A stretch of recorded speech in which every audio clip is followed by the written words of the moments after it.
Benoît, de ta part, quand tu es arrivé là, voilà, à la fois ces processus. Alors, ce qui est très intéressant dans l'expérimentation avec le CTC, c'est justement, cette variabilité des postes de travail entre, vous l'imaginez, les postes où on va dépecer une bête dans un abattoir et quand on va faire des gants fins avec des cuirs très fins,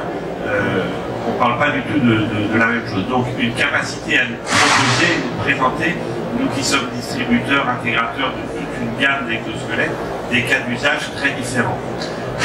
L'autre intérêt, c'est qu'effectivement, sans technique du cuir, c'est technique. Et donc, la collaboration qu'on a menée, qu'on mène encore avec Jérôme, c'est aussi comment je peux améliorer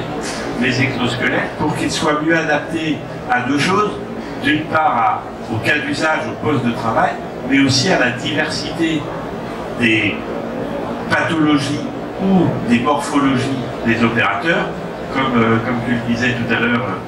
sur la poste. Donc ben voilà, entre quelqu'un de très grand, de très gros, ben, c'est quoi les limites, et puis c'est quoi le ressenti de la personne, ce que tu dis bien, est-ce qu'il ressent quelque chose, c'est vraiment l'individu, et on est en train de revenir, nous, avec l'expérience qu'on a depuis un moment, sur ce côté où on disait cet exosquelette est bien adapté à ce poste de travail, et puis on en a beaucoup discuté, je pense qu'on en reparlera encore, mais cet exosquelette, est-ce qu'il est bien adapté à ce poste de travail, mais est-ce qu'il est bien adapté à cette personne-là, et comment je peux faire pour amener cette adéquation au mieux. Donc là on travaille, et on travaille encore avec Jérôme sur le développement d'un exosquelette sur des fonctions qui aujourd'hui ne sont pas remplies par ce que l'on voit sur le marché. Et donc on a à la fois cette collaboration technique et puis cette relation avec l'utilisateur final dans des métiers aussi variés que ceux qu'il a mentionnés. Merci, parce que vous le mettez très très bien en relief, là, je veux dire tous les quatre pour l'instant, c'est qu'il y a une côté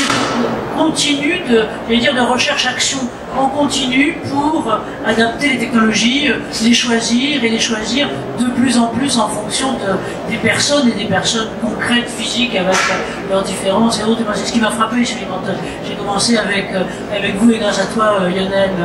aussi ça va être à toi là maintenant, mais c'est à quel point les choses ne sont pas figées, évoluent avec une extrême attention, j'allais dire, convergente. C'est pourquoi vous êtes là un petit peu tous les deux, je dirais les deux ou trois types de profils que vous êtes là, c'est-à-dire à la fois les cornacs opérationnels, si on peut dire, sur le terrain que vous êtes, mais en même temps les chercheurs, concepteurs, intégrateurs. Ce qui est amusant d'ailleurs, si on peut dire tout à l'heure, dans ce que disait Nicolas sur son propre cursus, c'est que vous là maintenant, vous êtes, sur cette action-là, j'imagine que ça peut bouger, à la fois donneur d'ordre, prescripteur, facilitateur. Il y a quelque temps, vous étiez plutôt du côté de la recherche pour concevoir et adapter les choses. Et donc, merci, parce que ça montre ça, et donc il n'y a pas de solution toute faite. Donc, je veux dire que là, le fameux fantasme qu'on a tous avec, tiens, je vais aller me chercher mon truc, je vais aller le chercher, on dira par exemple chez du distributeur, chez du cheval, et puis je vais pas le prendre pour chez moi.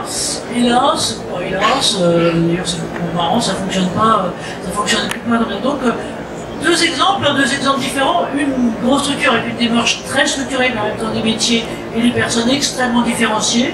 et des besoins qui demandent une cartographie très très structurée, des métiers qui sont pour certains des métiers complètement artisanaux, d'autres avec une très très grande diversité autres, et puis je dois dire, Lionel et Eric Banet, ça va être